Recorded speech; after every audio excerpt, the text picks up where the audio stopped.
زائد فیسوں کے معاملے کی سماعت جسٹس ساجد محمود سیٹھی کی کورٹ میں 8 نومبر کے لیے ملتوی ہوئی ہے۔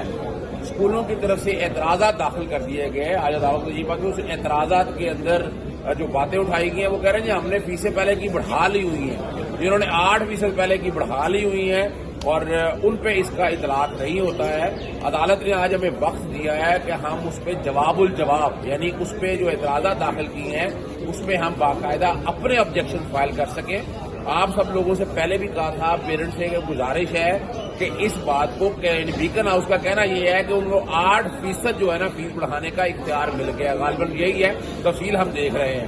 وہ 8% کا نہ انہوں نے کوئی لگایا ہے، آرڈر لگایا ہے کہ وہ آرڈر کیا ہے، اس آرڈر کے حوالے سے کوئی واضح طور پر چیز سامنے نہیں آئی ہے، وہ بھی اگلی تاریخ پر عدالت کے سامنے رکھیں گے۔ لیکن اس کا فیصلہ پہلے یہ ہونا ہے کہ 2017 کی فیسیں ایک ریکیلکولیٹ کرنی تھی ڈسٹرکٹ رجسٹریشن اتھارٹی نے، وہ شاید ابھی تک سامنے نہیں آئی۔ ہم یہ اعتراضات عدالت کے سامنے رکھیں گے۔ عدالت نے یہ کہا کہ اسکولوں کو بچوں کے حوالے سے کوئی بھی ایکشن لینے کے حوالے سے پہلے کا فیصلہ آ چکا ہے، اس فیصلے پر عمل درآمد ہونا ہے۔ آئندہ سماعت 8 نومبر کے لیے ملتوی ہوگی۔